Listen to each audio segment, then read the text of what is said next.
आज मैं आपको बहुत ही ज़्यादा मनोरंजन से भरपूर कहानी सुनाने जा रही हूँ, जिसका शीर्षक है कौवा और उल्लू। मनोरंजक कहानी सुनने के लिए लाइक एंड सब्सक्राइब तो बनता ही है, तो प्लीज़ लाइक एंड सब्सक्राइब जरूर कीजिए। बहुत समय पहले किसी घने जंगल में पक्षियों की सभा लगा करती थी। जानवर अपनी परेशानी राजा को बताते थे और राजा उसका हल निकालते थे। लेकिन एक जंगल ऐसा भी था जिसका राजा गरुड़ सिर्फ भगवान विष्णु की भक्ति में लीन रहता था।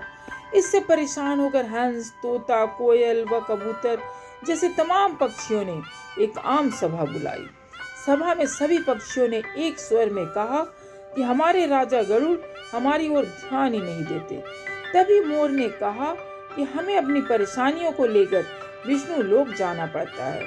सभी जानवरों की दुर्गति हो रही है, क्यों न हमारे राजा को कोई फर्क ही नहीं पड़ता। उसी वक्त हुदहुद चिड़िया ने एक नया राजा बनाने का प्रस्ताव रखा। कोयल ने कू कू और मुर्गे ने कुकड़ू कू की आवाज निकालकर इसका समर्थन किया। इस तरह घंटों चली सभा में परेशान पक्षियों ने आम सहमति से एक नया राजा चुनने का फैसला किया। अब राजा को चुनने के लिए रोज बैठक होने लगी। कई दिनों तक चर्चा करने के बाद सभी ने आपसी सहमति से उल्लू को राजा चुना। नए राजा का चुनाव होते ही सभी पक्षी उल्लू के राज्याभिषेक की तैयारियों में जुट गए। तमाम तीर्थ स्थलों से पवित्र जल मंगवाया गया और राजा के सिंहासन को मोतियों से जड़ने का कार्य तेजी से होने लगा। सारी तैयारियां होने के बाद उल्लू के राज्याभिषेक का दिन आया। मुकुट, माला, सब सामान तैयार था। तोते मंत्र पढ़ रहे थे। तभी दो तोतों ने राज्याभिषेक से पहले उल्लू से लक्ष्मी मंदिर जाकर पूजन करने को कहा। उल्लू फौरन तैयार हो गया और दोनों तोतों के साथ पूजा के लिए उड़ गया। उसी समय इतनी तैयारियों और सजावट देखकर कौवा आ गया। कौवे ने पूछा, अरे इतनी तैयारियां किस खुशी में? उत्सव क्यों मनाया जा रहा है? इस पर मोर ने कौवे से कहा, हमने जंगल का नया राजा चुना है। आज उनका राज्याभिषेक होना है, उसी के लिए ये सब सजावट की गई है। इतना सुनते ही गुस्से से लाल कौवे ने कहा, ये फैसला लेते समय मुझे क्यों नहीं बुलाया गया? मैं भी तो एक पक्षी हूँ। इस बात का जवाब तुरंत मोर ने देते हुए कहा, यह फैसला जंगली पक्षियों की सभा में लिया गया था। अब तुम तो बहुत दूर इंसानों के शहर और गांव में जाकर बस गए हो। गुस्से में काले कौवे ने पूछा, किसे तुमने राजा चुना? तो मोर ने बताया, उल्लू को। ये सुनते ही कौवा और गुस्सा हो गया। वो अपना सिर जोर जोर से पीटकर काव काव करने लगा। मोर ने पूछा, अरे क्या हुआ तुम्हें? कौवे ने कहा, तुम सब बहुत मूर्ख हो। उल्लू को राजा चुन लिया जो दिन भर सोता और जिसे सिर्फ रात में दिखाई देता। तुम अपनी परेशानी किसके पास लेकर जाओगे? इतने सुंदर और बुद्धिमान पक्षियों के होते हुए भी आलसी और कायर उल्लू को अपना राजा चुनने पर तुम्हें शर्म नहीं आए?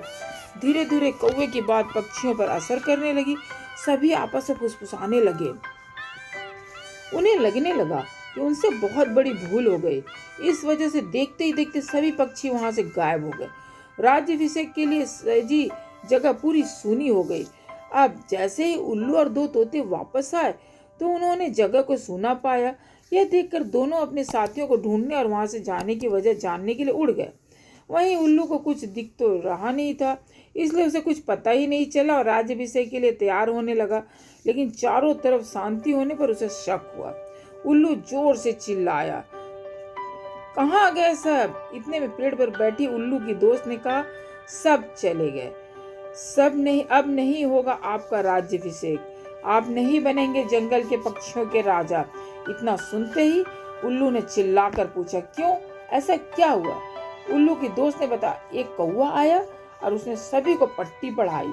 इसी वजह से सब यहाँ से चले गए। बस वही कौवा यहाँ पर है। ये सुनते ही उल्लू का राजा बनने का सपना चकनाचूर हो गया। दुखी उल्लू ने कौवे से कहा, तूने मेरे साथ ऐसा क्यों किया? लेकिन कौवे ने कोई जवाब नहीं दिया। इतने में उल्लू ने ऐलान कर दिया, आज से कौवा तू मेरा दुश्मन है। आज से सभी कौवे उल्लुओं के दुश्मन होंगे और ये दुश्मनी कभी खत्म नहीं होगी। इतना कहकर उल्लू उड़ गया। उल्लू की धमकी सुनकर कौवा बहुत परेशान हो गया और कुछ देर तक सोचने लगा। इस दौरान उसके मन में हुआ कि बेकार ही उसने उल्लू से दुश्मनी मोल ली। उसे काफी पछतावा भी हुआ, लेकिन अब वो कुछ नहीं कर सकता था क्योंकि बात बिगड़ चुकी थी। इसी सोच में कौवा वहां से उड़ गया। तब से उल्लू और कौवे की दुश्मनी चलती आ रही है। इसलिए कौवा मिलते ही उल्लू कौवों को मार देते हैं और कौवे उल्लुओं को। कहानी से हमें यही सीख मिलती है, दूसरों के मामलों में हस्तक्षेप करना भारी पड़ सकता है।